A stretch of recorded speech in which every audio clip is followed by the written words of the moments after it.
What are Spy's best and worst weapons in MvM? Well, it's finally time we wrap this series up with the final MvM tier list. Same rules as always, this is a 2 cities tier list, it's being made under the context of a solo queuing player, and each weapon is ranked within the respective weapon slots. I've also decided to omit sappers from this list because although there are subtle differences, realistically they are too similar for me to give a damn about differentiating them. I also have to admit that, like most of you, Spy is the class I have the least experience with in MvM, especially in 2 cities where his viability is less than that of Expert, so don't take my word as gospel here. I just think I understand enough at this point to give my full thoughts. Alright, at long last, let's wrap it up.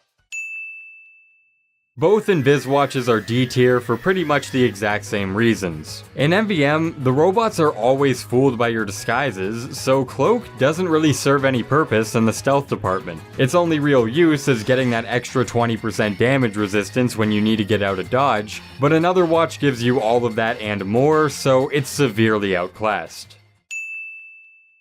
The Enforcer's biggest draw is that extra 20% more damage on your first shot when used while disguised.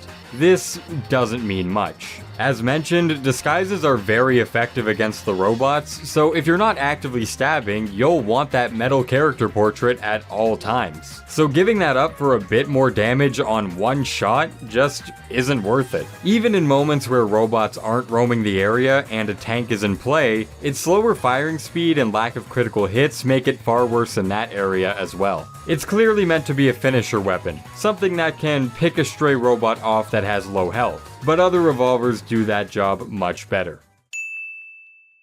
In theory, the Your Eternal Reward would be extremely broken because its typical instant disguise on backstab mechanic would lead to robots never aggroing onto you, allowing for free chain stabs with very little risk. And you know what?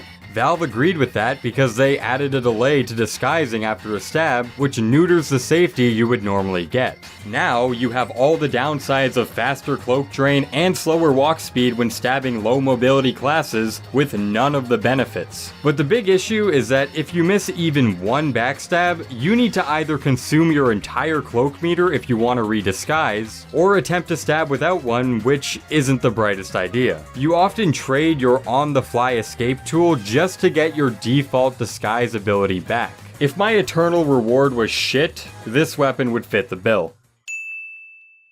The Ambassador fulfills a similar niche to the Enforcer, mainly used as a one-shot finisher tool against singular, low-health robots. It's much better on that front though, with the only determining factor in getting the damage increase being the Spy player's ability to land headshots. However, picking off enemies with your revolver is rarely used in MvM. And that's because other classes on your team will usually have you covered. It's not terrible, but every other revolver fulfills a much more useful purpose.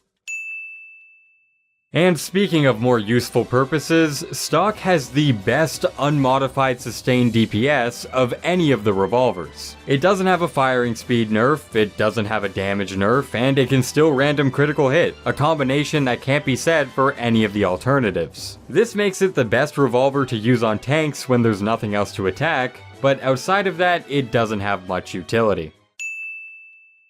The stock knife is the king of consistency, and it's tied for the highest knife that doesn't come with an HP reduction. You won't really get any of those special moments where you take advantage of a weapon's high points, but you also don't get many of the bullshit deaths that can come alongside them. It's a solid choice, especially for newer spies learning the ropes, but other knives have greater potential.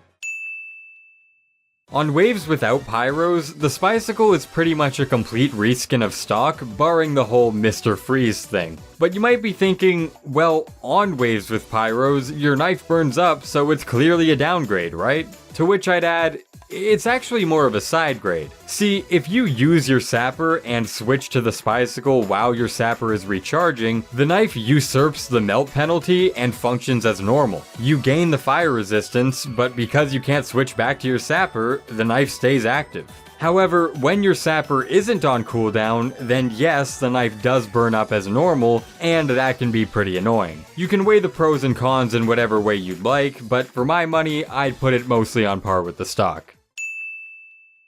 The L'Étranger has the worst DPS of any of the revolvers, and discounting random crits, there's no way to increase it like the others. But what this weapon lacks in power, it makes up for in utility. Not necessarily with the 40% extra cloak, but more so with the added cloak per each shot hit. This allows Spy to completely recharge his Dead Ringer, which, spoiler alert, is obviously the best watch. So if you need one in a pinch to get out of a scary situation, this revolver can get you filled up in like 2 seconds. It's not an extremely common application, but when it's needed, you'll be very thankful you have it. This one might actually be a bit controversial because I see a fair bit of people say that the kunai is the best knife. Every single small robot in the game is your own personalized health pack just waiting to be leeched. And with how effective disguises are, you're almost guaranteed to get that overheal. This helps the Spy tank more damage as he goes in for chain stabs in the small window he's able to, and helps retreat with less risk of death when he needs to get out of there. The big drawback of this weapon is you start off with only 70 HP, but in MvM this is hardly a deterrence beyond some occasional unlucky moments. You'll pretty much always get that first stab without issue, and you can usually carry that momentum with you over the course of a game. The only thing really holding this weapon back is that in moments where you don't have the overheal and no small robots are on the field, the kunai leaves you the most vulnerable of any knife in the game because there aren't any opportunities to get that added survivability. But that's a pretty rare occurrence. In every other situation, it's a great knife. The Dead Ringer is Spy's best in slot watch, and honestly, it's not even close. As mentioned, cloak itself doesn't really matter in MvM, so a watch that provides multiple benefits outside of just going invisible makes it, well, actually useful. The Dead Ringer is Spy's rechargeable get out of jail free card, with a 75% damage resistance and a 3-second speed boost, allowing Spy to escape all the dangerous situations he'll constantly find himself in. Its only drawback is it can't be used on demand like the other watches, but I'll trade a few seconds of waiting if it means I'm not spending half the wave dead. In Man vs. Machine, it's the beating heart of the Spy. Crits are pretty damn good.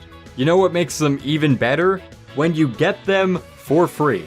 The Diamondback is by far Spy's most powerful revolver, as you effectively receive a 102 damage shot for every single successful backstab kill that you earn. And unlike the Ambassador or the Enforcer, this acts as a very consistent way to pick off not only small bots with low health, but also medium and even full health ones because of just how many crits you have to play with. And even if those situations don't surface as much as you'd like, you could always unload the entire stack on the next tank you come across, which trumps all of your other means of doing damage. So just like in casual, the Diamondback very clearly outshines the rest.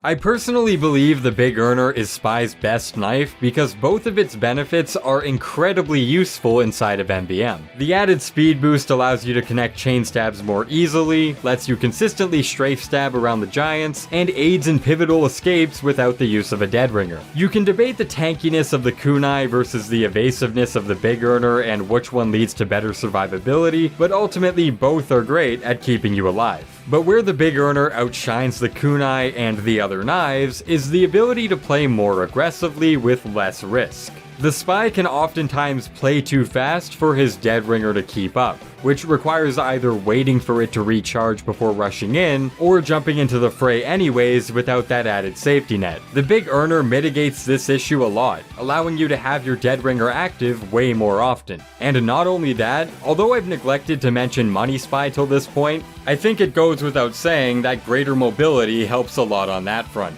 Swear by the kunai all you want, but for me, the Big Earner definitely takes the top spot. And that's it, we're done. We've successfully ranked every single weapon in Man vs. Machine. I want to give a massive thanks to everyone who has supported the series, especially if you've been here from the very beginning. It means a lot. The next video is a big one, my biggest ever in fact, so it might take some time. But if you want to be notified for when it releases, you should subscribe to the channel, and like this video specifically if you found it enjoyable. That's all I got, guys. Thank you all for watching the video. See ya.